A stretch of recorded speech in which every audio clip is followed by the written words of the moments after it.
Bom dia a todos.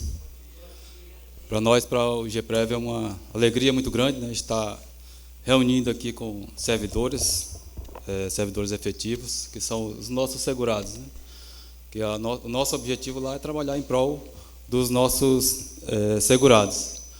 Então, é importante ter essa aproximação, né, com os segurados, principalmente os que estão em atividade, né, porque os que são inativos a gente já mantém contato, já faz algum trabalho diretamente com eles, mas também é importante a gente ter essa aproximação com os servidores ativos, né? Porque a gente sabe que quando chega na época de aposentar, é justamente a época que ocorre alguns transtornos para se conseguir demonstrar que você cumpriu todos os requisitos, você está apto a partir para a inatividade, né? Então, é importante a gente ter essas conversas, vocês entenderem o que é o Instituto, o que é a Previdência, né? Para que a gente possa realmente ter uma boa preparação para a aposentadoria. Então, a gente trouxe aqui, para essa rodada de conversa, vai ser como um seminário, a gente vai trazer a gente vai fazer uma apresentação da Previdência como um todo, né? Desde quando ela surgiu, tendo como marco a Constituição de 1988, e a nossa lei que criou o Instituto de Previdência e Assistência dos Servidores Públicos do Estado de Tocantins. Então, é muito importante a gente ter esse conhecimento, né, porque muitos de vocês são do início do Estado. E, ao longo desses anos, né, mais de 30 anos já que nós estamos trabalhando, né, em prol do Estado, e agora queremos garantir um futuro quando nós deixarmos de prestar os serviços à população. Então, é importante a gente conhecer tudo que houve desde o início, né, as mudanças que ocorreram, o que essas mudanças impactaram na nossa vida, desde lá para cá, e o que pode ser feito hoje para que a gente possa demonstrar e comprovar tudo que nós experienciamos, vivenciamos ao longo desses anos. Então, é importante fazer essa análise desde o início da criação do nosso instituto, que praticamente igual à criação do Estado, né? Foi tudo criado assim, com pouca experiência, né? Então teve várias mudanças ao longo dos anos, e é importante a gente saber sobre essas mudanças, sobre essa evolução histórica da Previdência no Estado de Tocantins. Bom, eu vou pedir a nossa assessora passar o primeiro slide ali. Bom, com relação à Previdência, é importante a gente saber o que é Previdência, né? No Brasil, nós temos 3 sistemas, 3 regimes de Previdência, né? O regime de Previdência Social, que hoje a gente tem mais conhecimento como sendo o INSS, né? O INSS que faz a Previdência Social no Brasil para a maioria dos trabalhadores. Ele é regido pela Constituição Federal no artigo 201, e também nós temos o regime de previdência social dos servidores públicos dos estados, da União dos Estados e do Distrito Federal e dos municípios, que são os regimes próprios, né, que é totalmente desvinculado do INSS, totalmente desvinculado do regime geral. E a Constituição Federal legislou sobre esse regime de previdência lá no artigo 40. Então, nós vamos ver que o artigo 40 ele passou por diversas modificações ao longo desses anos, desde a sua edição inicial, em 1988. Depois, nós temos o regime de previdência complementar. Na verdade, esse é o regime de previdência privada, né? A previdência complementar ela passou a ser obrigatória na Constituição. Os estados, a União, os estados, os distritos federais e municípios são obrigados a oferecer, a partir da emenda constitucional 103 de 2019, passou a ser obrigatório também aos entes oferecerem a previdência complementar.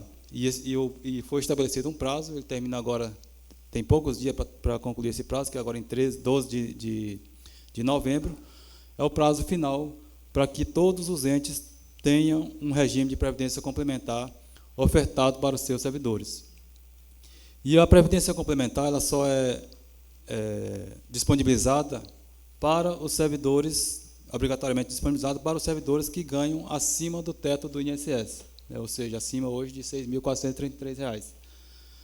Então, quem ganha acima disso aí, hoje, e ingressar no Estado, ele obrigatoriamente ele já vai ser filiado ao regime de previdência complementar. Assim, no nosso caso ainda não, porque não foi editada a lei, publicada a lei, mas está próximo disso.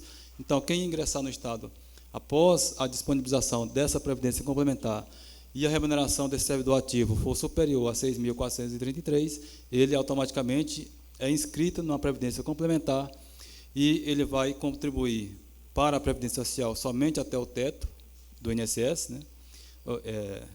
Esse teto do INSS, e o que exceder esse teto, ele vai contribuir para uma Previdência Complementar, que é um regime diferente da Previdência Social.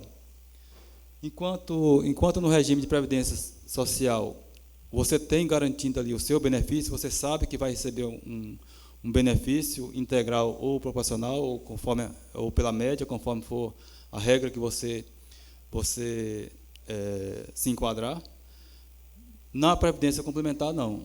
Você faz a contribuição, o ente faz a contribuição dele, e esse recurso ele é aplicado no mercado financeiro, e ao longo dos anos ele é multiplicado, né, tem todo um rendimento, e quando você cumprir o requisito para a aposentadoria, você vai lá e verificar qual o saldo que tem na sua conta, e esse saldo, e a partir desse valor, você vai receber um benefício de aposentadoria, né, previdência complementar, além da previdência social, você vai receber esse benefício de acordo com o seu saldo de recurso que tem ali aplicado.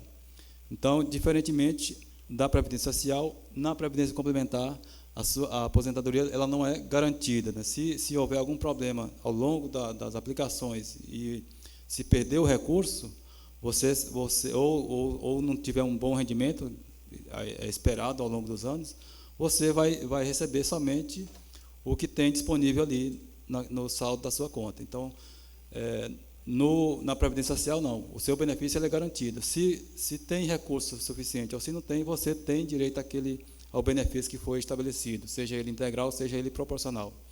Então, o Estado é que tem que adotar as medidas para conseguir honrar o pagamento desses benefícios. Então, com relação aos regimes de previdência, nós temos esses 3 regimes, né, para vocês terem conhecimento. E só para demonstrar um pouco mais a respeito da Previdência Complementar, a Previdência Complementar ela é administrada por entidades abertas, que são os bancos, né, as instituições financeiras que oferecem os planos de previdências que qualquer um de nós pode ir lá contratar. E também entidades fechadas, né, que são fundações públicas que são criadas especificamente para esse fim de administrar recursos de servidores de determinado ente ou de vários entes, conforme for a finalidade dessa entidade. Então, tem esse diferencial entre a previdência privada e a previdência social a qual nós estamos inseridos. Pode passar. O regime de previdência ele é constituído basicamente por duas vertentes, né, que é o plano de benefícios e o plano de custeio. Todo regime de previdência ele vai oferecer um plano de benefício. E que seriam esses benefícios, né? Hoje, no caso da Previdência Social, o nosso plano de benefício é constituído por 2 benefícios, que é a aposentadoria e a pensão por morte. E aí, para se ter acesso a esse benefício, nesse plano vão constar lá as regras de acesso, né, como que você vai fazer para ter acesso a esse benefício, né, a forma de cálculo, como que vai ser definido o valor do seu benefício ao final da sua carreira, os mecanismos de indexação, que seria a forma de reajuste, se ele é reajustado de acordo com o reajuste que ocorre aos servidores ativos ou se tem um índice específico a ser aplicado. Pode passar. O plano de custeio, ele é basicamente formado por alíquota de contribuição, né, nós contribuímos para o regime, hoje a nossa alíquota está em 14%, e o estudo atuarial. Esse estudo atuarial é o estudo que faz toda uma avaliação, né, da vida funcional de todos os servidores do ente, no caso aqui do Estado, e avalia o custo-benefício dessa previdência, né? Quanto que a previdência custa para o Estado, o quanto de contribuição cada um deve fazer, qual o valor da contribuição do servidor e qual o valor da contribuição que o Estado tem que fazer para conseguir trazer um equilíbrio atuarial, que chama, de modo a permitir o pagamento a garantir o pagamento desses benefícios. Então, o plano de custeio ele é formado basicamente por esses dois elementos, que é a alíquota de contribuição e o estudo atuarial. E ao longo da nossa apresentação, nós vamos trabalhar basicamente sobre esses dois aspectos, né, que é o plano de benefício e o plano de custeio. Então, pode voltar lá. Então, vamos iniciar aqui lá em 1988, quando foi promulgada a nossa Constituição, todo mundo recorda bem que foi quando nosso Estado foi criado, né? Então, nessa época, a Previdência ela não era bem trabalhada, né? Então, quando se criou a Previdência para o servidor público, o artigo 40 ele trazia apenas essa redação: o servidor será aposentado. Não tinha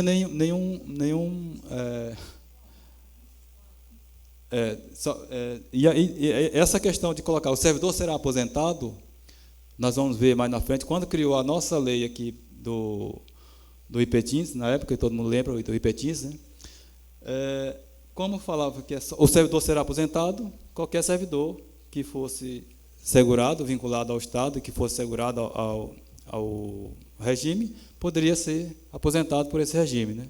Então, essa pequena frase, né, que formava o artigo 40, ela causou uma série de distorções na implementação dos regimes de previdência dos estados e municípios, né?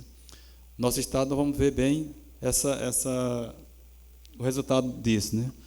Então, ele será aposentado. Na época, quais eram as condições de acesso aos benefícios de aposentadoria e pensão? Então, homens, ele tinha que ter 35 anos de serviço, 30 anos de efetivo exercício de magistério, no caso, se fosse magistério, ele reduzia para 30 anos.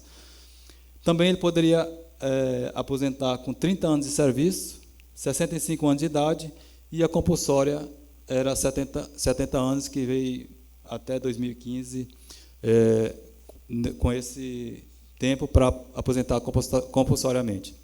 Então, só um destaque, volta um pouquinho. Só um destaque que a gente traz aqui, que quando, na época da Constituição de 1988, não se falava em contribuição, só se falava em tempo de serviço. Tanto é que nós iniciamos a nossa Previdência aqui sem a contribuição para a Previdência. A contribuição que existia na época, se vocês recordam, quem é da época, recorda que a contribuição que existia era para o plano de saúde, né, que era o IPETINS, mas era destinado totalmente para o plano de saúde. Então, pode passar. As mulheres, elas poderiam aposentar com 30 anos de serviço, 25 anos, no caso de professora, quer dizer. Também poderia aposentar com 25 anos de serviço, 60 anos de idade, e a compulsória é igual para homem e mulher. Pode passar. Também era concedido benefício por invalidez permanente, caso a pessoa fosse acometida de alguma doença e ficasse inválido para a execução das suas atividades laborais, ela poderia se aposentar através da aposentadoria por invalidez permanente. Nessa época também a Constituição ela trouxe que lei complementar poderia definir regras para aqueles servidores que trabalhassem exposto a agentes nocivos, né? Pessoal da saúde, pessoal que trabalha aí com condições insalubres, né? Poderia ter uma legislação específica a respeito dessas condições especiais. Mas até hoje, em nosso estado, nós não temos nenhuma lei que regulamenta a concessão de um benefício com a aposentadoria especial de servidor exposto a agente nocivo. E a pensão por morte? Na época, em 1988, a pensão por morte ela era concedida, né, ao servidor ativo, o servidor que falecesse na atividade ou quando inativo, ele deixaria uma pensão para os seus dependentes. E a pensão, na época, ela era igual à remuneração do servidor em inatividade ou o provento dele. Então, a pensão era integral. Não havia nenhuma redução quando passava para o seu dependente aquele benefício. Pode passar. Como que era a forma de cálculo? Como se na época só tinha tempo de serviço, não se considerava tempo de contribuição, a fórmula de cálculo do benefício era feita pela última remuneração, ou seja, era pela integralidade, né? O que você ganhava na ativa, você levava para a sua inatividade. E também proporcional ao tempo de serviço, caso ele optasse por, no caso do homem, que nós vimos lá que ele aposenta com 35 anos de serviço, mas também poderia aposentar com 30 anos de serviço ou 65 anos de idade. Nesse caso, então, seria proporcional. Como é o caso aqui da idade, então, a idade é proporcional ao tempo de serviço. Ele completa a idade, mas não tem tempo suficiente para cumprir o requisito exigido, mínimo, né? A invalidez permanente, pode voltar. A invalidez permanente, ela pode ser tanto proporcional quanto integral. Se o servidor, e até hoje é assim, né, a invalidez permanente, se o servidor ele é acometido de uma moléstia profissional, né, de uma doença adquirida no trabalho,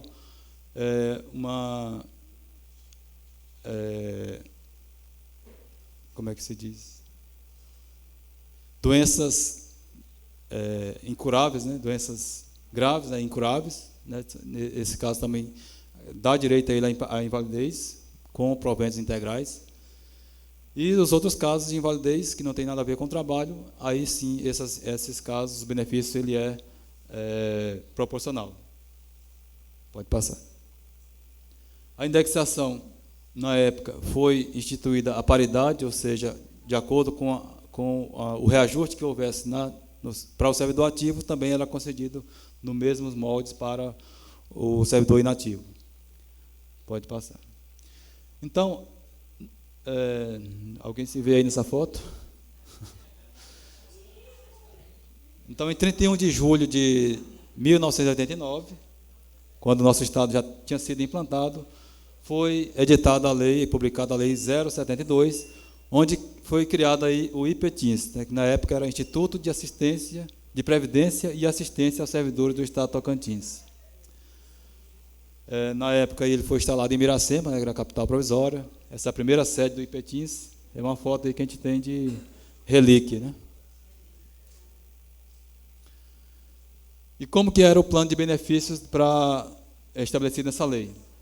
A aposentadoria de qualquer servidor, então, independente se o servidor fosse ativo ou fosse efetivo, comissionado, contratado, ele teria direito, se ele se filiasse ao IPETINS, ele teria direito a uma aposentadoria.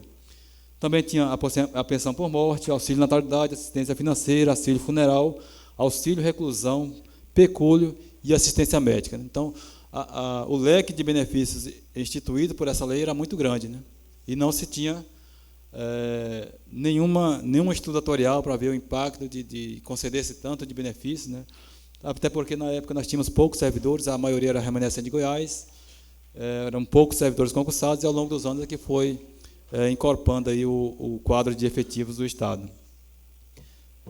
O plano de custeio foi instituído uma alíquota de 8%, mas essa alíquota ela era destinada à cobertura da assistência médica, ou seja, do plano de saúde da época. Então, ela não tinha contribuição para a Previdência, né? E aí, em 1988, a emenda constitucional número 20, ela trouxe uma nova redação para o artigo 40, onde ela já fez a separação, né? Aqui ela diz que os servidores titulares de cargos efetivos, né? Então, a previdência social de um regime próprio, ela é destinada exclusivamente a servidores efetivos, não mais como antigamente qualquer servidor poderia filiar-se ao regime e ser beneficiado por algum benefício oferecido por aquele regime. Então, a esses servidores é assegurada a previdência de caráter contributivo, aí a contribuição aqui passou a ser obrigatória para todos os servidores ativos. Então, a partir desse momento, a partir da emenda 20, já não se podia mais contar tempo apenas de serviço, tinha que ter contribuição. E aí observar os critérios que preservem equilíbrio financeiro e atuarial, né, que é o estudo atuarial que vai demonstrar realmente a situação do regime, se ele é capaz de honrar seus compromissos com relação aos benefícios concedidos. Pode passar. E aí o que foi alterado com relação às regras para acesso à aposentadoria? É importante a gente destacar aqui que cada emenda constitucional ela começa a valer dali para frente, né? Então, toda a sua vida laboral que você exerceu seguindo determinados critérios antes de uma determinada alteração, tudo aquilo que você adquiriu, ele fica preservado. Então, com a emenda 20, para se aposentar, passou-se a exigir 35 anos de contribuição. Então, aqui já sai a figura do tempo de serviço e entra o tempo de contribuição, que hoje, qualquer um de nós que quiser aposentar, nós temos que comprovar tempo de contribuição. Aí vocês perguntam, mas se na época que não tinha contribuição, como que a gente vai comprovar tempo de contribuição? Não é? Então, nós vamos ver que quando vocês tiveram a execução laboral durante o período de 89 a 99, teve períodos que vocês contribuíram para o regime geral, conforme for o ingresso no Estado, e contribuição para o IPTINS na época. Tanto é que, quando você emitia uma certidão de tempo de contribuição, às vezes você era servidor comissionado, era vinculado, teria que ser vinculado ao INSS, mas ficou vinculado ao regime próprio. Então, a obrigação de emitir a certidão desse tempo mesmo não sendo servidor efetivo, é do IGPREV hoje, né, no caso, a obrigação de emitir a certidão de tempo de contribuição. E outros períodos já é o INSS. Então, a Dona Ione sabe mais detalhadamente sobre essa situação, né, Dona Ione? Se a senhora quiser falar um pouco mais.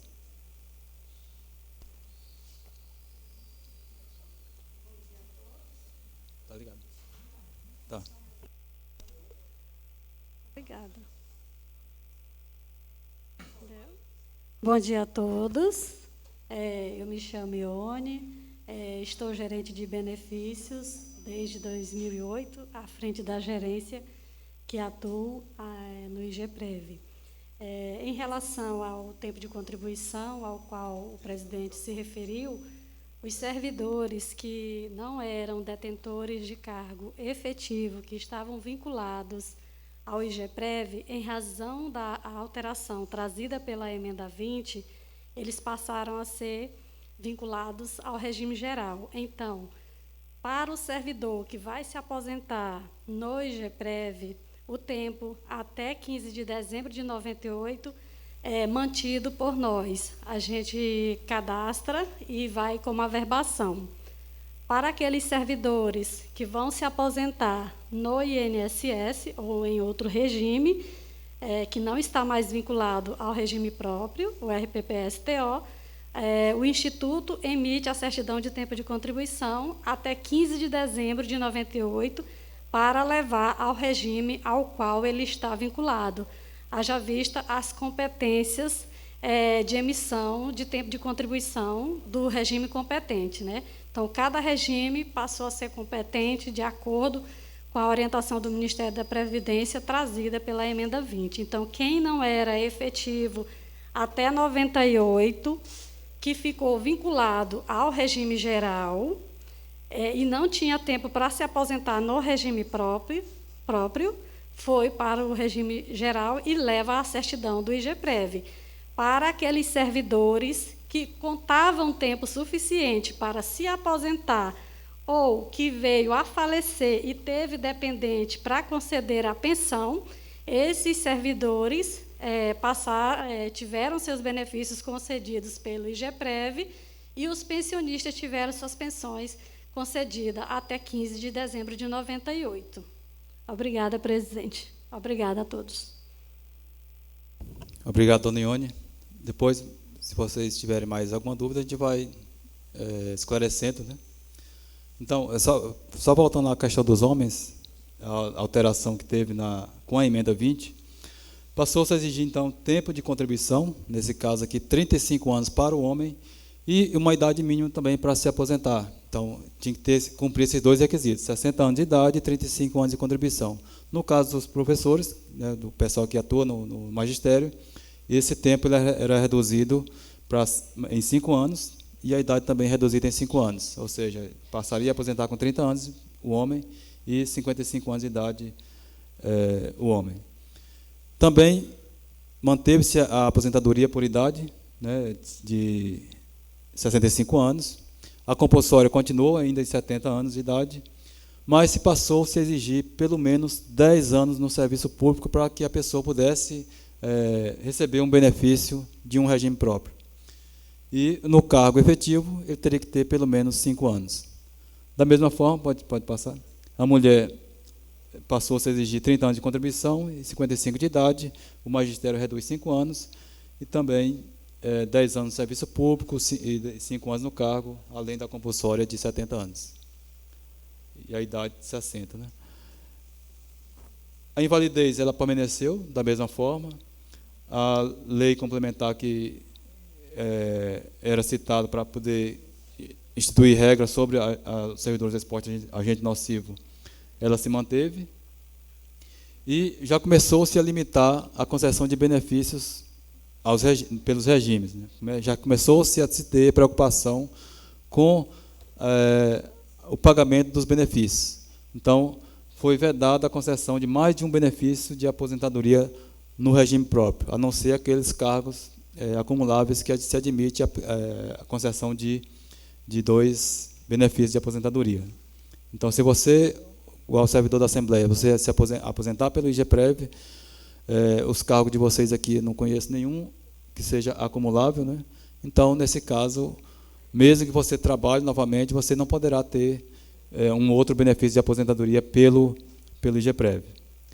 E a emenda 20 também trouxe a vedação à contagem de tempo fictício. Né? O que é esse tempo fictício?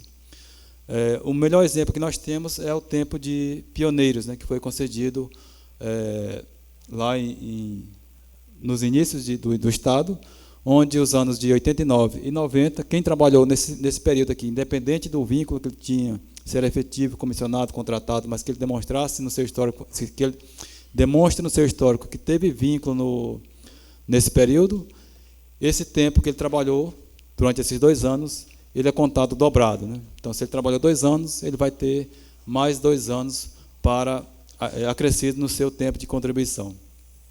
Só que a emenda 20 ela trouxe essa vedação.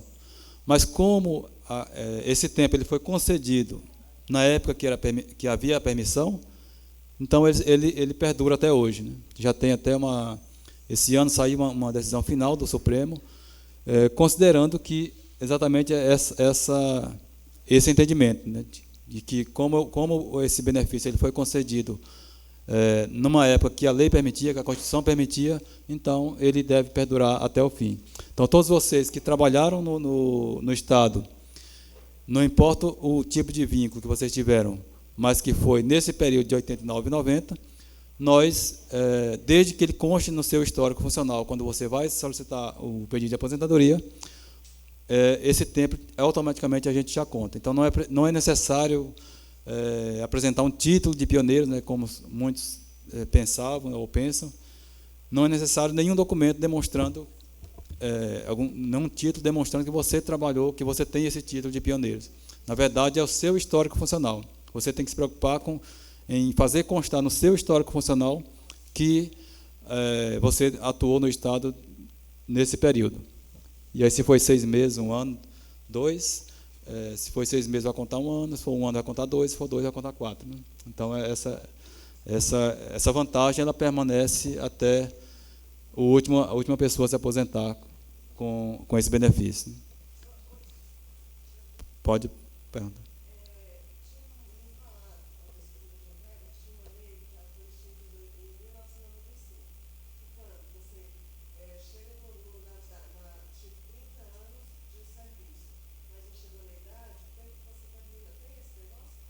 A compensação de o que excede na contribuição diminui na idade, né?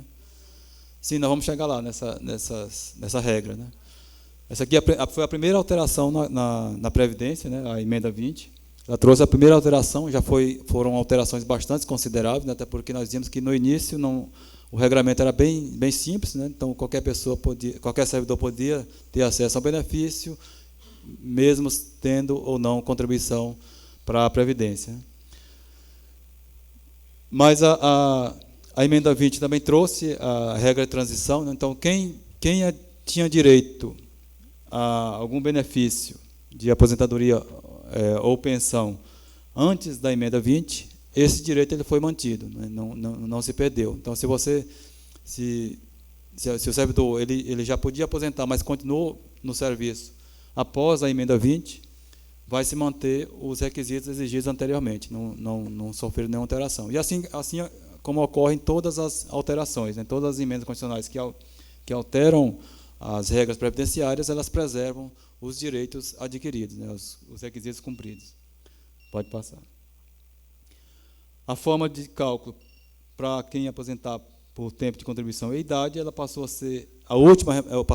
continuou sendo a última remuneração, a regra continua a mesma, né, e proporcional ao tempo de contribuição, caso não tenha a idade, mas não tenha todo o tempo de contribuição. Como é o caso, a idade ali é proporcional ao tempo de contribuição, né? Se você tem a mulher, no caso, 60 anos de idade e 25 anos de contribuição, ela vai aposentar proporcional a 25 anos. E assim vai qualquer servidor que não tenha o tempo suficiente, né? Pode passar. A invalidez também continua com a mesma regra. Se ele alcançou a invalidez por motivos laborais ou doença grave incurável, ele tem direito à última remuneração e não à proporcionalidade. A emenda 20 ela também manteve o mesmo critério de reajuste, que é a paridade. Então, quem tivesse alteração, o servidor, a alteração que houvesse na atividade também influenciaria na inatividade, né? Pode passar. E o que ocorreu aqui no Estado com relação após a emenda 20, né? Logo após a promulgação da emenda, foi-se colocado na lei, efetivamente na lei, a assistência médica ambulatorial, hospitalar, farmacêutica e odontológica, né? Isso, apesar de que já era prestado, mas na lei 072, foi incluído expressamente o que era a assistência médica. E aí foi estabelecida uma alíquota de contribuição, como a emenda 20 ela trouxe a obrigatoriedade da contribuição, foi estabelecida uma alíquota de contribuição de 9% para a Previdência e 3% para a assistência, tanto assistência social, com aqueles benefícios de auxílio, reclusão, natalidade, pecúlio, quanto a assistência médica, né?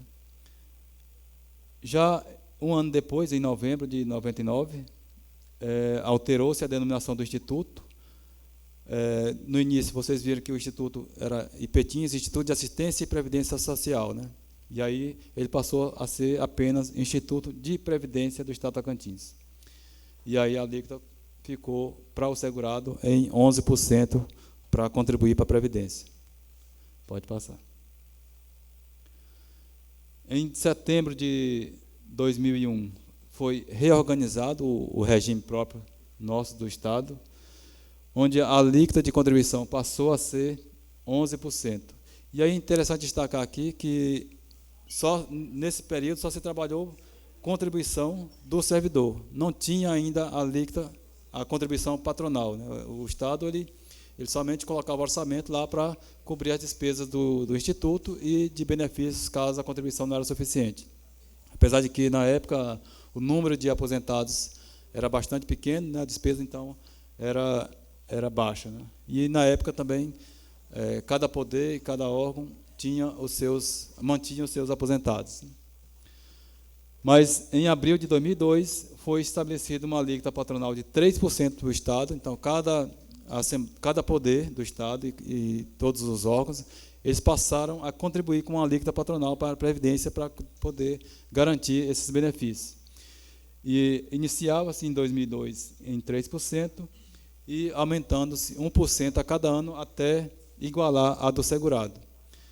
E a previsão de ficar igual seria 2010. Então, seria, a partir de 2010, a alíquota de contribuição do Estado, a alíquota patronal seria igual à alíquota do segurado. mas não se chegou nesse período todo para poder igualar a alíquota a alíquota patronal igualar a alíquota do servidor. Pode passar. Então, em 2003, vem a emenda constitucional número 41. Ela manteve as mesmas regras lá da emenda 20. No plano de custeio, foi aqui onde foi instituído também que o servidor aposentado e o pensionista, ele também contribuísse para o regime. Ele passou a contribuir para o regime. Porque antes, só o servidor ativo contribuía para manter os servidores inativos. Mas como a despesa foi aumentando muito ao longo dos anos, a despesa com inativos, nessa emenda 41, a opção que apresentaram foi fazer com que também os servidores inativos e pensionistas também passassem a contribuir. E qual seria a base de cálculo dessa contribuição? É o valor que excede ao teto do INSS. Ou seja, hoje, quem ganha acima de o aposentado ou pensionista que recebe um benefício acima de 6.433, esse valor excedente, sobre esse valor excedente, incide a alíquota de 14%, né, que é a atual alíquota do Estado hoje. Bom dia. Então, foi em 2003, que foi no final do ano, então, a partir de 2004, o servidor inativo também e pensionista passou a contribuir para o regime. Pode falar. Agradecer aqui a presença do nosso diretor-geral Júnior, sua assessora jurídica, a doutora Isley, e o nosso diretor administrativo, Hélio. Desde já eu quero agradecer a presença da Morgana e a outra assessora de comunicação do IGPREV. Pessoal, já pode formalizar suas perguntas, já deixar o jeito para poder depois fazer essa pergunta para o Charles. Então, vocês podem estar formulando ou também, se achar mais fácil fazer a intervenção, a gente pode estar respondendo também no momento da apresentação. Então, vamos. Pode passar.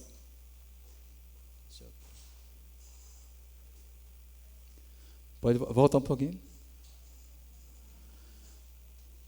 E foi na emenda 41 também que foi instituído o abono de permanência. Na verdade, a emenda 20 ela trouxe a isenção da contribuição para aquele servidor que cumprisse todos os requisitos para aposentar, mas que optasse por permanecer no serviço ativo. Então, ele recebia, ele era isento da contribuição. Mas, como eu falei, o estudo atuarial ele sempre demonstra o equilíbrio do regime. Então, com a emenda 41, ela diferenciou esse benefício para o servidor. Então, se ele permanecer em atividade, mesmo já tendo cumprido os requisitos, ele recebe um abono de permanência. Ou seja, a contribuição ela não deixa de existir, mas ele não paga mais essa contribuição. Ou seja, a contribuição incide sobre a remuneração dele e o Estado, através dos poderes e órgãos, ele repõe essa contribuição para ele por meio desse abono de permanência. E o Instituto ele não deixa de receber esse recurso. Na verdade, é só o servidor que deixa de pagar, mas a parte dele é assumida pelo Estado. Então, nesse caso, o regime não perde em termos de contribuição. Então, por isso que se chama abono de permanência, né? A fórmula de cálculo.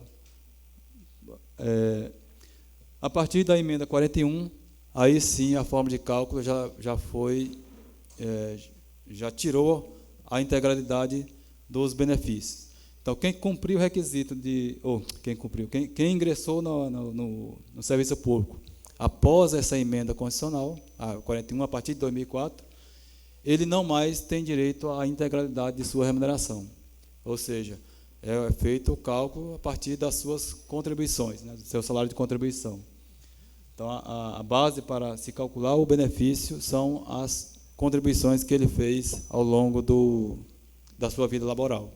Então, se algum de vocês aqui ingressou no serviço, nesses cargos que vocês estão atualmente, ingressaram, se você ingressou a partir de 2004, então vocês já sabem que vocês não têm direito à integralidade, e sim a um salário que vai ser, a um benefício que vai ser calculado com base nas contribuições que vocês, no salário de contribuições que foram calculadas as suas contribuições, né? Ou seja, pela média. Pode passar. Também essa emenda constitucional, ela tirou o reajuste pela paridade. Então, quem ingressou em 2004, de 2004 para cá, perdeu o direito de ter um reajuste igual ao dos servidores ativos e também perdeu o direito de ter a mesma remuneração que ele tinha quando na atividade. Então, foi uma forma de diminuir o custo da Previdência, né? Porque aí você não mantém aquela mesma remuneração do servidor ativo. Pode passar.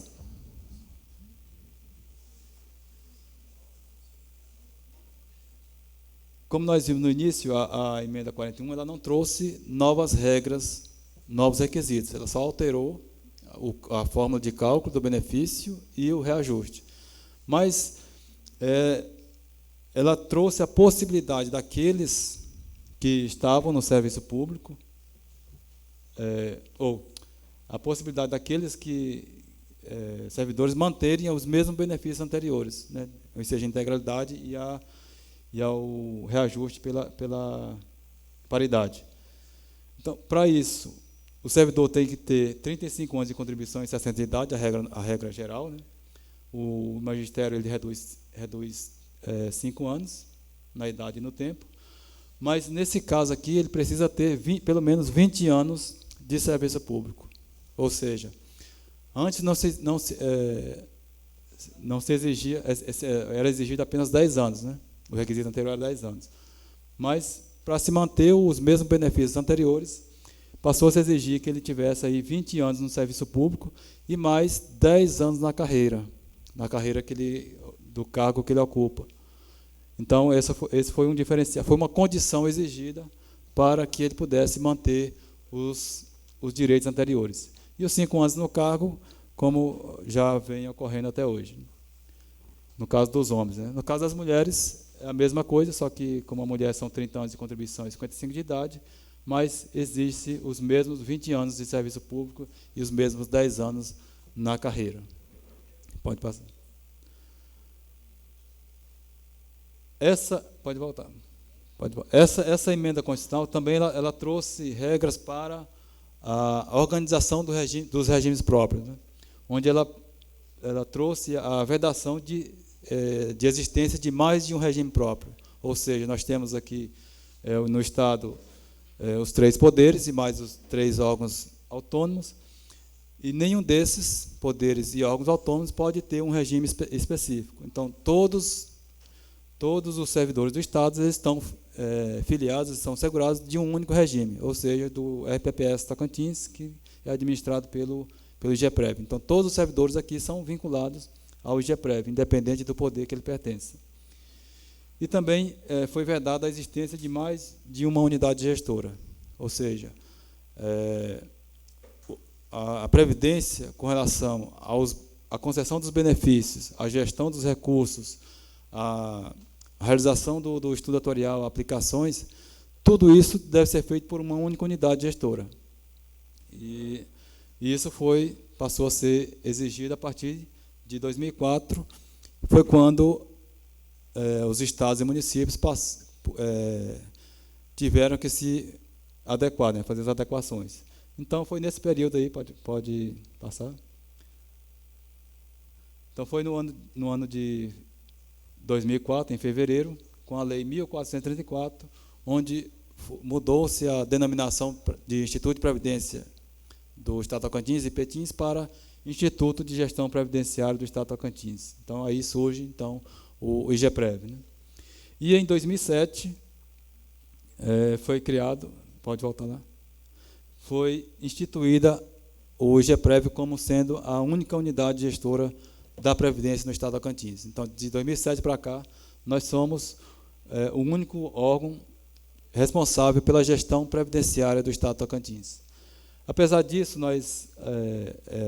não foi, esse cumprimento não foi de imediato, né? Nós só conseguimos ter, de fato, essa gestão única, especialmente com relação ao pagamento dos benefícios, a partir de 2016, quando todos os benefícios passaram a ser pagos pelo IGPREV. Então, tem uma folha específica de servidores inativos e pensionistas, né? Então, essa folha ela é gerada e administrada pelo IGPREV. Em 2005, também tivemos outra emenda constitucional.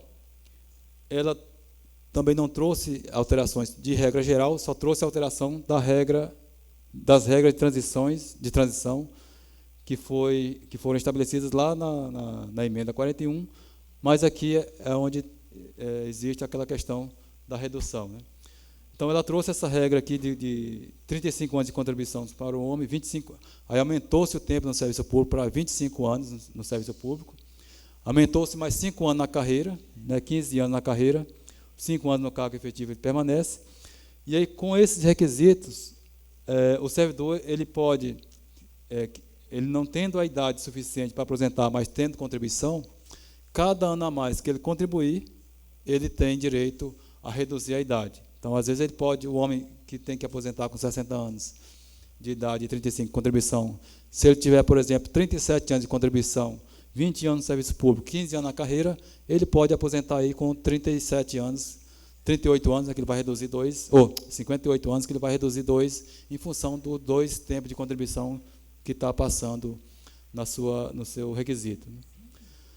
Para a mulher, pode passar. Para a mulher, a mesma coisa, né, são os 30 anos de contribuição. Também é igual o tempo no serviço público e na carreira, 15 anos. E o que exceder de contribuição, ela também pode reduzir na sua idade.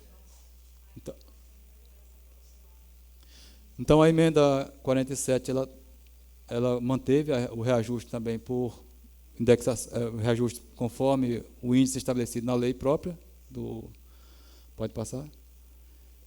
O plano de custeio, teve uma alteração no plano de custeio. A emenda 41, ela trouxe a obrigatoriedade do inativo e pensionista contribuir, né, também, contribuir com aquilo que excede ao teto. E a emenda 47, ela só aumentou essa base de cálculo, né? Ou seja, não seria mais o que excedesse ao teto, mas sim o que excedesse ao dobro do teto para aqueles servidores que tivessem ou adquirissem alguma doença incapacitante, né? Tem um rol de doenças que são consideradas como incapacitantes e elas dão direito a reduzir, ou aumentar a base, a reduzir a base de contribuição do servidor inativo e pensionista. Pode passar. A emenda constitucional 88, ela veio tratar especificamente da aposentadoria compulsória, né, que ela trouxe a possibilidade de uma lei complementar instituir uma aposentadoria compulsória a partir dos 75 anos. E isso, de fato, ocorreu em dezembro de 2015, com a lei complementar número 152. Pode passar. E a emenda constitucional 103, né? Essa é a temida reforma da Previdência, né? Mas é importante esclarecer para todos aqui que a emenda constitucional de 2019, a 103, ela trouxe uma drástica alteração nas regras previdenciárias, né? Mas, inicialmente, a proposta ela que ela tivesse abrangência a todos os estados e municípios, mas, quando ela foi aprovada, optou-se por cada estado e cada município que tivesse o regime próprio, ele mesmo estabeleça as suas regras de aposentadoria limitadas a algumas questões que essa mesma emenda trouxe, né? Então, no nosso estado ainda não se aplica ainda os requisitos que estão estabelecidos lá na emenda constitucional 103. Mas é importante destacar aqui que tem alguns dispositivos dessa emenda constitucional que já são auto-aplicáveis, né? Então já estão sendo aplicados imediatamente à sua publicação. O primeiro deles é com relação à pensão, né?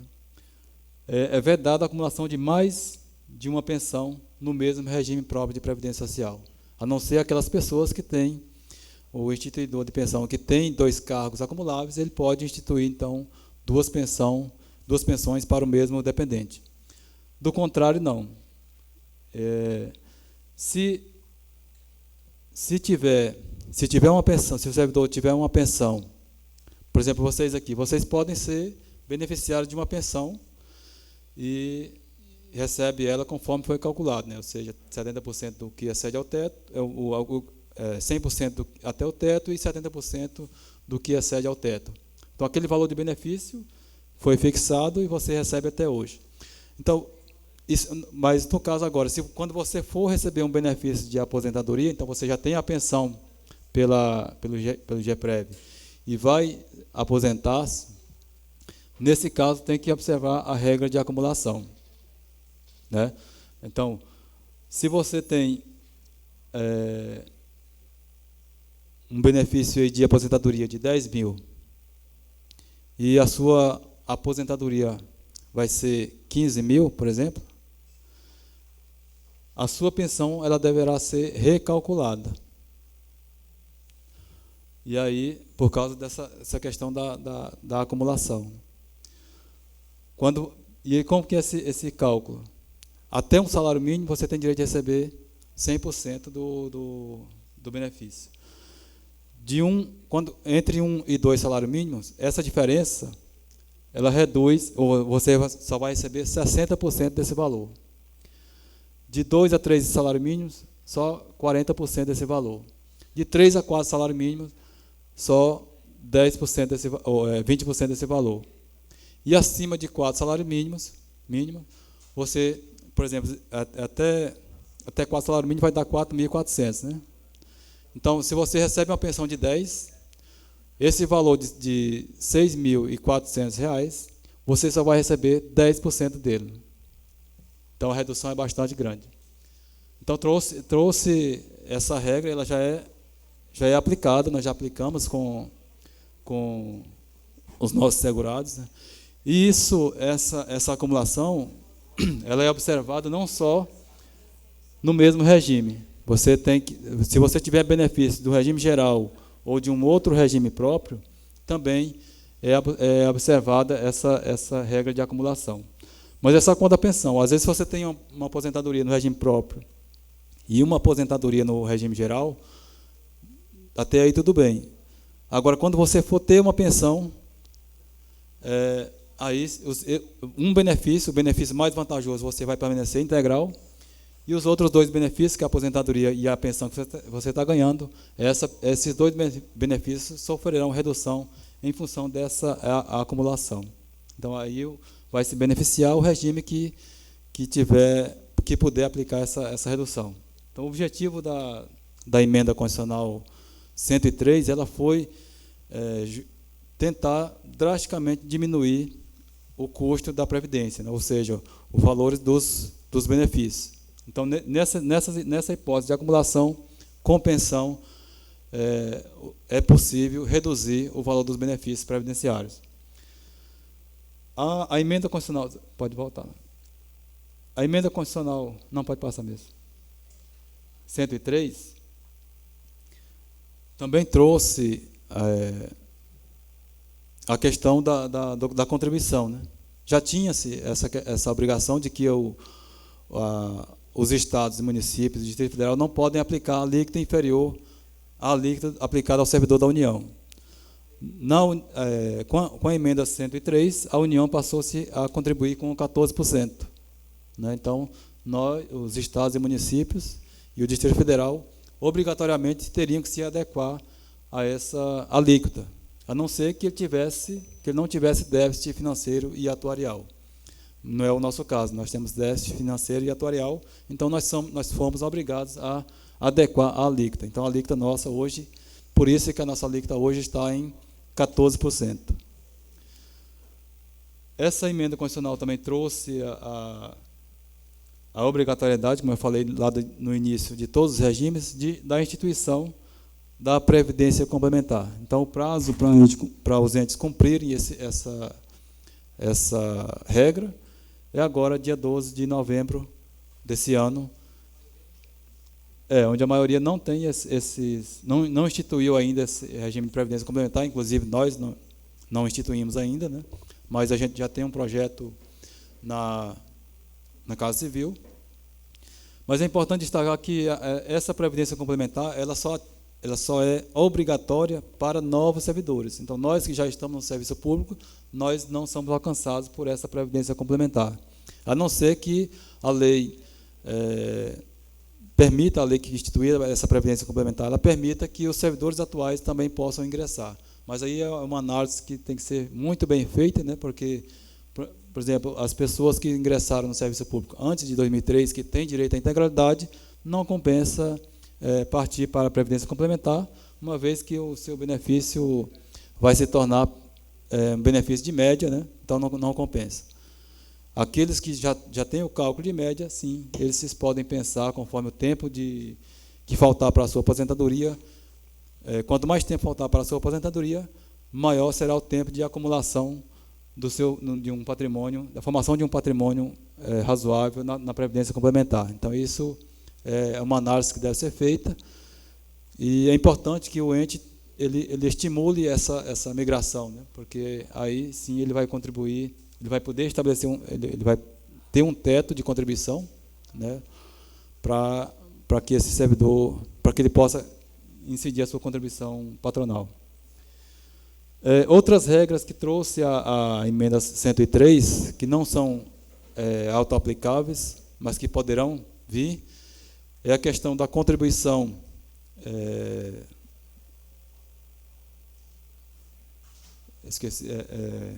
gradual, não, como é que é o nome? Escalonada e progressiva, né? A contribuição progressiva. Ela é uma contribuição que a gente acha justa, né? Porque ela cobra mais de quem ganha mais e menos de quem ganha menos. Então, seria uma forma de equalizar um pouco essas contribuições entre servidores que têm remunerações bastante diferenciadas. Então, sobre as alterações nas regras, nos requisitos para aposentadorias, foram essas as alterações que nós tivemos ao longo desses mais de 30 anos. E é importante a gente falar um pouco aqui do equilíbrio financeiro atuarial, né? Como que está o nosso regime hoje com relação ao equilíbrio financeiro e atuarial. Então, a partir de 2012, até 2012, nosso regime ele era constituído por apenas um fundo de previdência, onde todo mundo contribuía para esse fundo e o patrimônio era um só para todos os servidores. Com os estudos atuariais, foram demonstrados que havia um déficit atuarial crescente, né? E que se deveria tomar alguma medida de equacionamento desse déficit. Na oportunidade, na época, existia apenas duas possibilidades de equacionamento de déficit, que era se estabelecer um plano de amortização através de uma alíquota suplementar, uma alíquota diferenciada para o ente, né, no caso o Estado, onde além da contribuição normal que ele fazia, da contribuição patronal, ele iria aportar mensalmente mais recursos com base em uma outra alíquota que representaria esse plano de amortização. Até foi instituído um plano de amortização, mas viu-se que ele era inviável para o Estado, ele durou apenas 3 meses, não foi cumprido, e logo em seguida veio essa lei, a 2603, que usou a outra forma de equacionamento, que é a segregação de massas, né? Você já deve ter ouvido falar nessa questão da segregação de massa, e é importante a gente entender o que é a segregação de massas. Então, a partir de 2012, o Instituto ele foi dividido em 2 massas de segurados, né? Que hoje é representada pelo plano financeiro e plano previdenciário. O plano financeiro, ele comporta a maior parte dos servidores. A nossa massa de segurados hoje, ela está em servidores ativos. Nós temos 33.144 servidores ativos, 14.021 servidores aposentados e 2.073 servidores inativos. Então, a nossa massa de inativos já está muito grande, né? Nós temos um grande número de servidores inativos.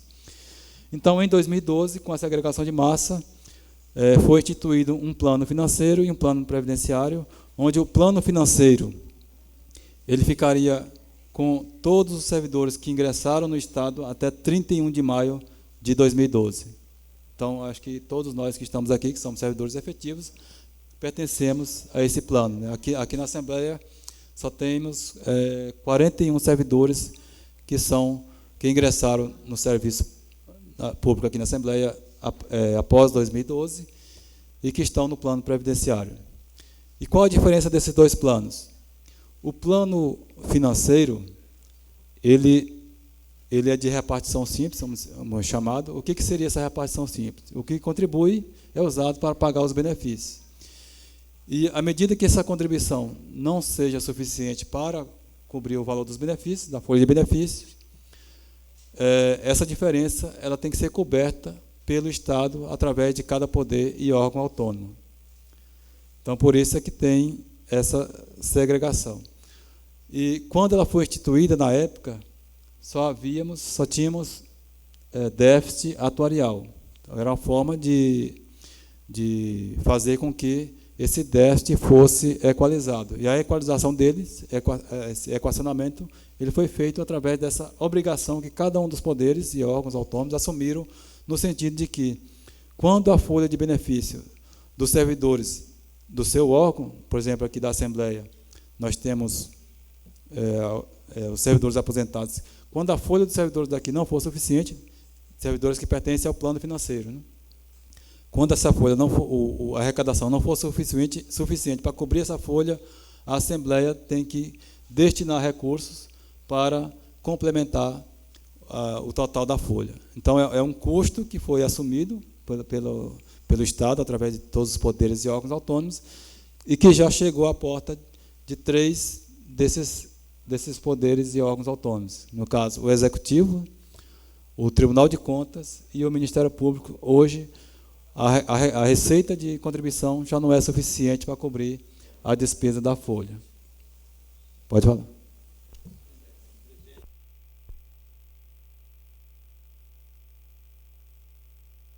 Oi, presidente, nasce uma preocupação, não só minha, e também dos servidores, porque nós temos um total de quase 280 servidores concursados, né?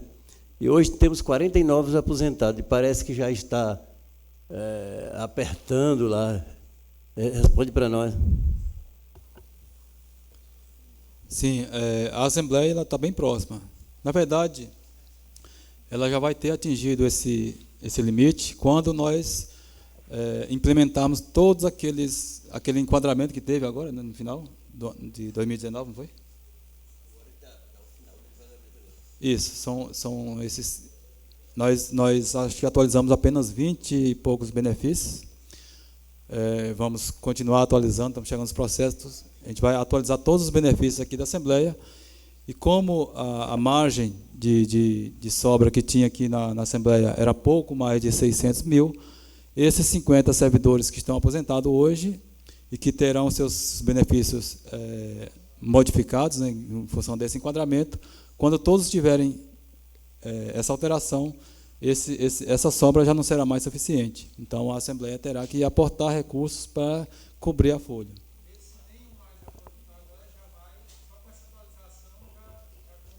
Isso, não precisa nem ninguém aposentar, só com essa atualização já vamos ter aí uma insuficiência financeira com relação aos servidores da Assembleia.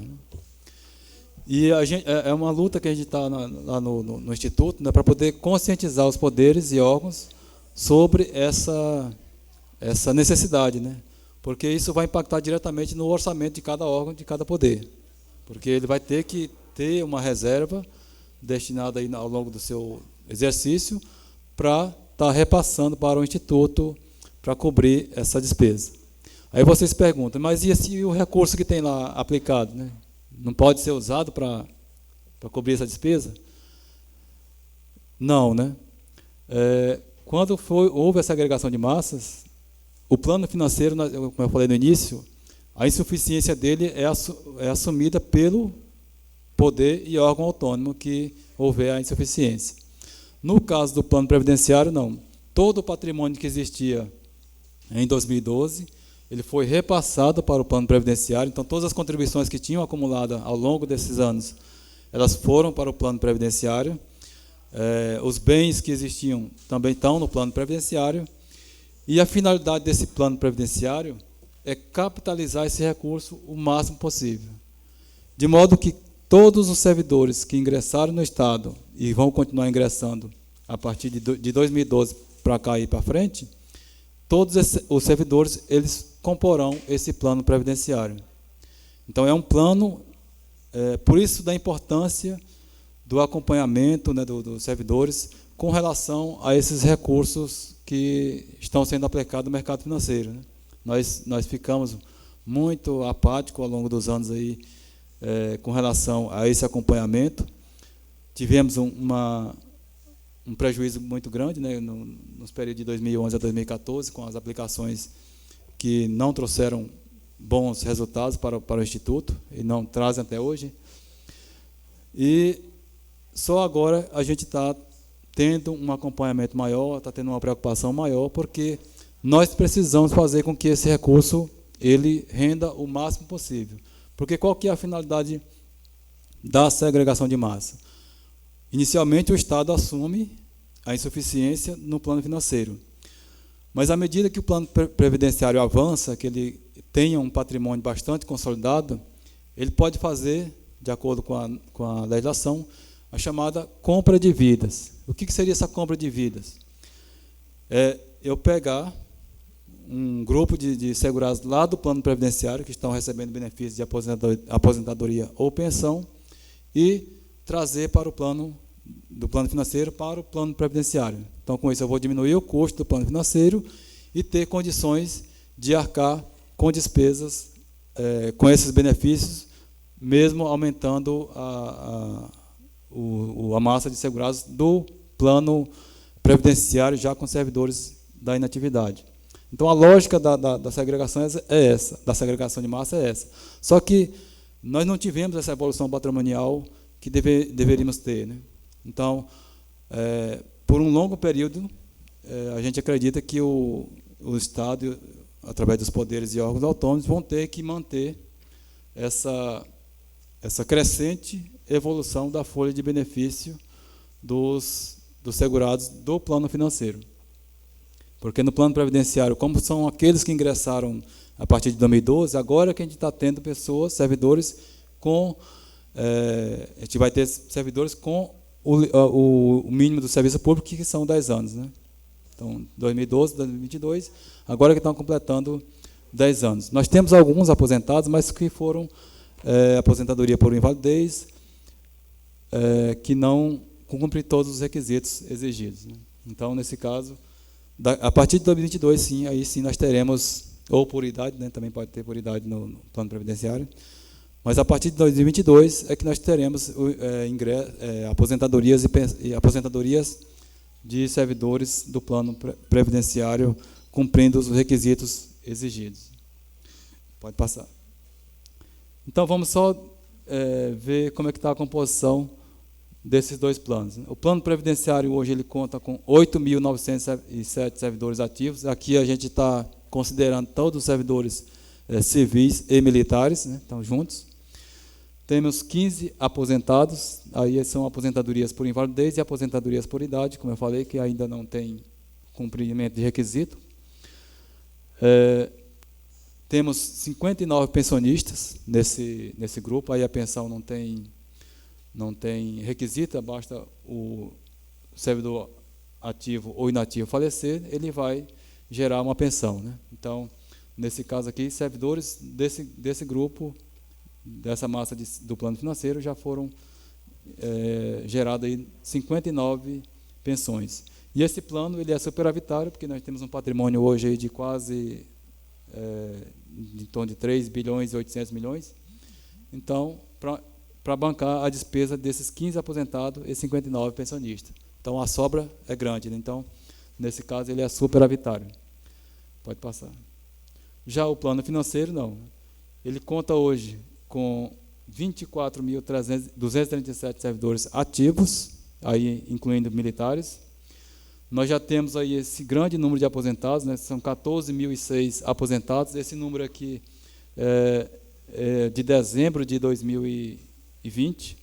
Na verdade, nós vamos ter muito mais, que hoje nós já estamos com mais de 17 mil aposentados e pensionistas. E o número de pensionistas de 2014. Né? E esse plano é deficitário porque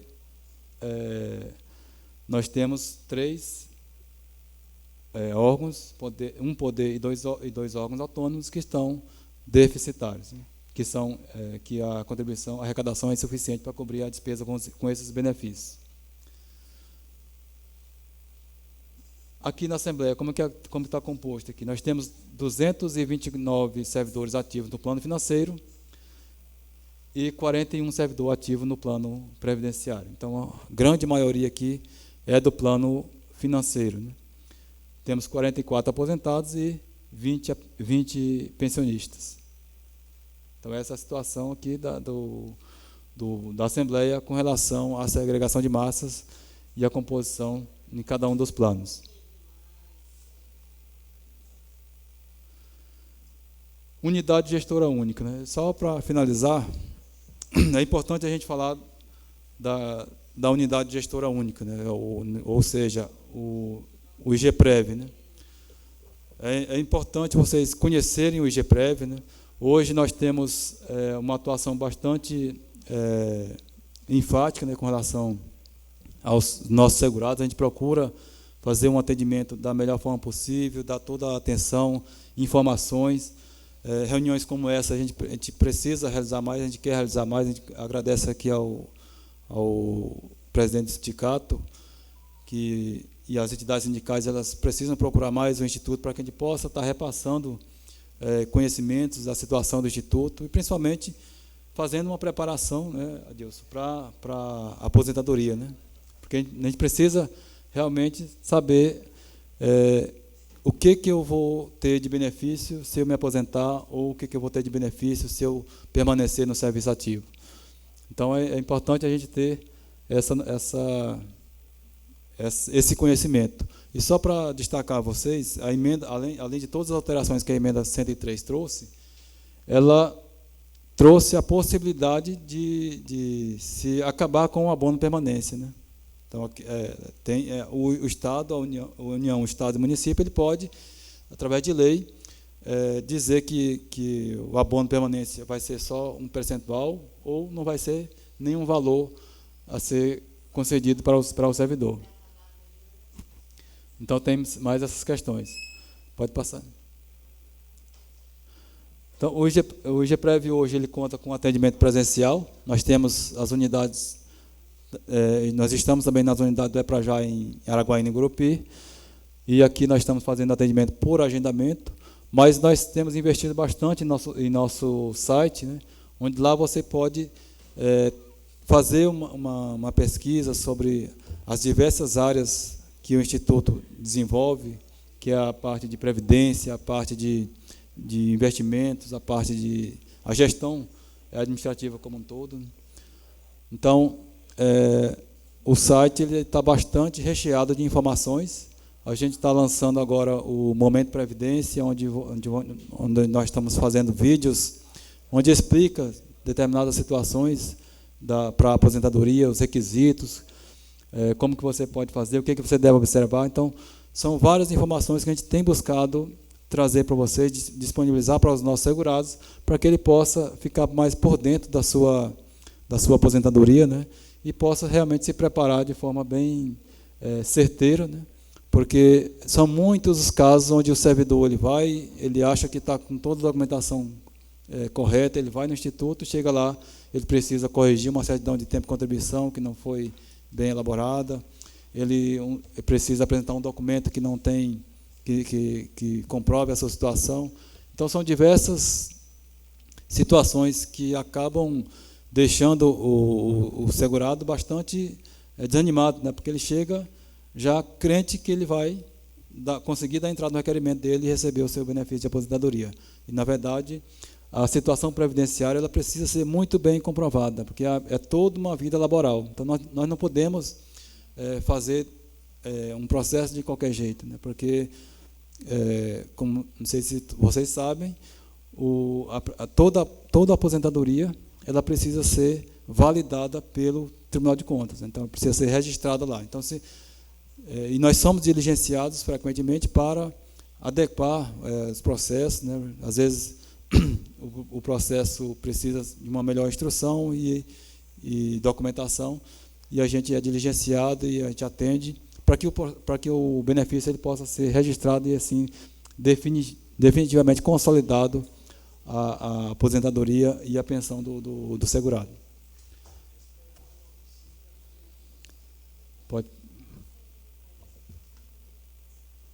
Pode passar.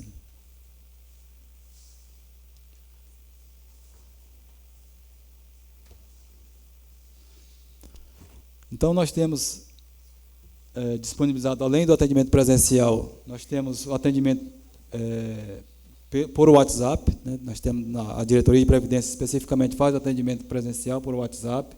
Nós temos o atendimento da central de atendimento e ainda o 0800, onde vocês podem estar ligando, buscando tirar dúvidas. Lá no site vão ter todos os tipos de atendimentos, além desses atendimentos por telefone, presencial. Vocês também podem estar buscando informações através de e-mail. Lá tem um e-mail que pode ser, o servidor pode entrar em contato. Então, a gente está buscando ampliar ao máximo o nosso leque de comunicações com os nossos segurados e mantê-los informados sobre a sua situação previdenciária ou a situação previdenciária do Estado, né? Pode passar. Lá nós temos diversos canais de orientação, banners como esse aqui, indicando, né, quem tem direito à aposentadoria voluntária por tempo de contribuição. Então, nós temos diversas formas de comunicar, né, essas informações aos nossos segurados. E é importante também destacar aqui a carta de serviço, né? Lá no site vai ter a carta de serviço, onde tem todos os procedimentos, todos os tipos de aposentadoria, quais são os requisitos, quais são as documentações que precisam ser apresentadas, como que ele deve fazer, quais formulários ele deve buscar para poder preencher e apresentar no Instituto. Então, o nosso site é o nosso principal canal de comunicação com os nossos segurados, com os nossos beneficiários, porque é uma forma em que o próprio segurado decide que hora que ele vai buscar essa informação, e de qualquer lugar ele pode buscar essa informação, desde que tenha internet, né? Então, a nossa principal canal de comunicação é o nosso site do GPREV. Pode passar.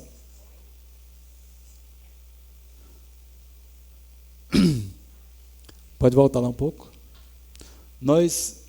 Ano passado, nós disponibilizamos também mais uma forma de comunicação, que é através do aplicativo de celular. Hoje, o celular ele é uma peça do nosso corpo, né, na verdade, né? Então, cada vez mais serviços estão sendo disponibilizados por aplicativo. E nós não podemos ficar atrás. Então, nós disponibilizamos um aplicativo Meu RPPS. Ele é destinado tanto para o servidor ativo quanto para o servidor inativo. O servidor ativo ele vai ter a oportunidade lá de buscar a sua simulação, né? Através da simulação da aposentadoria, ele vai verificar se todos os tempos dele está ali cadastrado. Se não tiver, ele pode buscar o Instituto para cadastrar seu tempo e assim ter uma simulação mais precisa, né? O servidor inativo ele vai buscar seu contra-cheque, buscar outras informações, fazer, principalmente hoje, ele pode fazer a prova de vida através do aplicativo, não precisa ir à unidade do Instituto. Então, temos muitos casos de servidores que aposentam e vão para fora do Estado ou até mesmo para fora do país, e ele não precisa vir aqui para fazer a prova de vida. Então, através desse aplicativo, ele baixa, em qualquer parte do mundo ele pode baixar o aplicativo e fazer a prova de vida para comprovar que ele tem direito a manter o seu benefício. E é importante a gente destacar também que esse ano, eu vou até já falar aqui, na semana passada nós instituímos a política de recenseamento previdenciário, né? E em janeiro, a partir de janeiro, nós vamos começar a fazer o recenseamento previdenciário dos servidores ativos. E esse recenseamento ele vai ser feito de forma online, através desse aplicativo, Meu RPPS, onde vocês vão estar encaminhando informações pessoais, né, cadastrais, no caso de documentação pessoal, documentos de informações funcionais e documentos de informações financeiras, tudo através do aplicativo. Nós vamos também ter alguns postos de atendimento, mas a maior parte vai ser feita por esse aplicativo. Então, o recenseamento ele é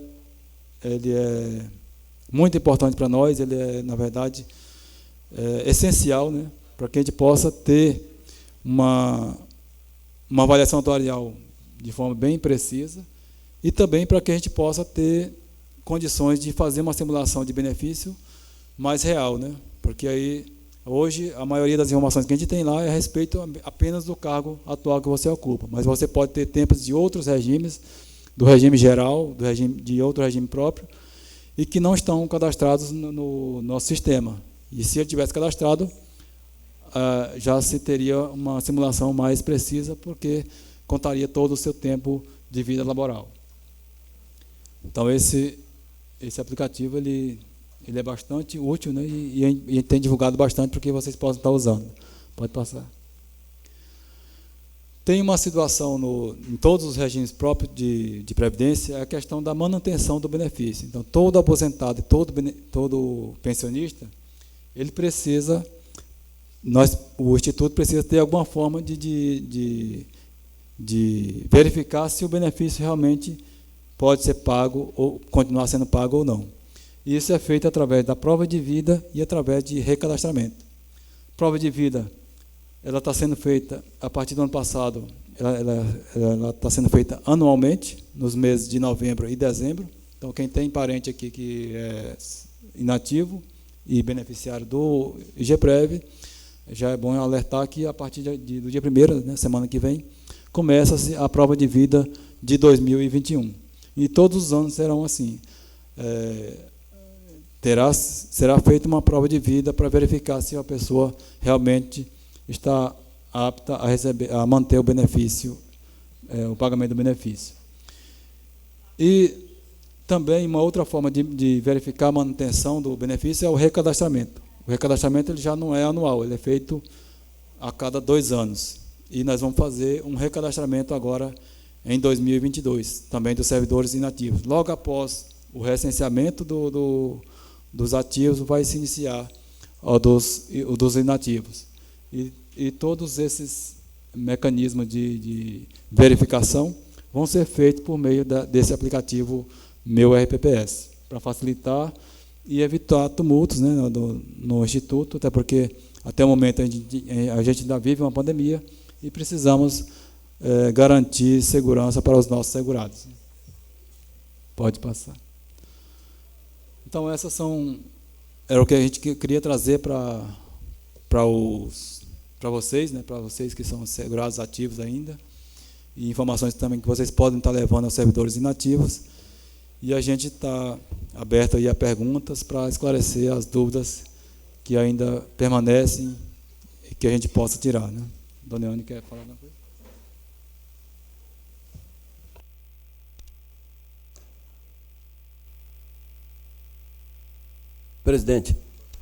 Presidente, já vai começar agora as perguntas?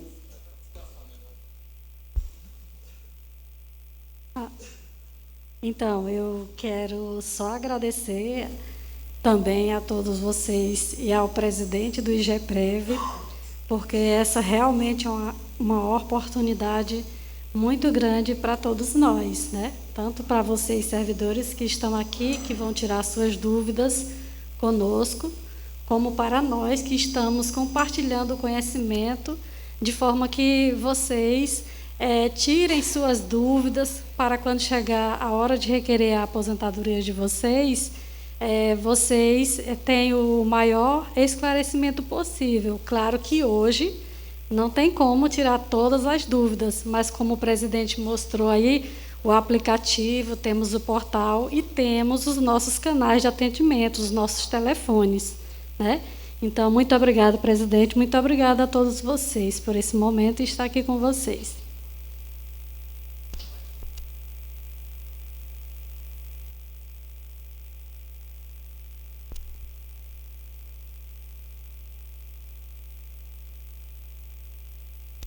Alô? Presidente, veio uma pergunta para mim de um servidor, e onde ele faz essa pergunta ou a ela ou a Vossa Excelência. O servidor com abono, se aposentar, volta a contribuir? Sim, é uma desvantagem, né, porque se ele tem a remuneração dele acima do teto do INSS, a contribuição vai incidir a alíquota de contribuição, só o teu. Vai incidir a alíquota de contribuição no que exceder ao teto, né? Aqui, no caso aqui da Assembleia, como a remuneração média aqui é bastante considerável, né? Todos aqui recebem acima do teto, né? Então, aquele que está recebendo abono de permanência. Mas só que a diferença é que o abono, mas no caso o abono ele não paga nada, né? Mas aí ele vai passar a pagar a contribuição a partir do que excede ao teto. Então tem essa diferença aí. Gente, eu quero agradecer os servidores que saíram de seus postos de serviço para estar até aqui, se inteirando, tirando suas dúvidas com relação à aposentadoria. Nós já estamos caminhando de meio-dia para tarde mesmo, então é hora a gente saber sobre isso. Eu quero agradecer o Charles, nosso presidente do GEPREV, e a dona Ione, juntamente com as secretárias de comunicação, que se dispôs a vir até aqui para que nos dar essas informações. E dizer logo agora que, quando precisar, a gente vai buscar vocês novamente para estar por aqui.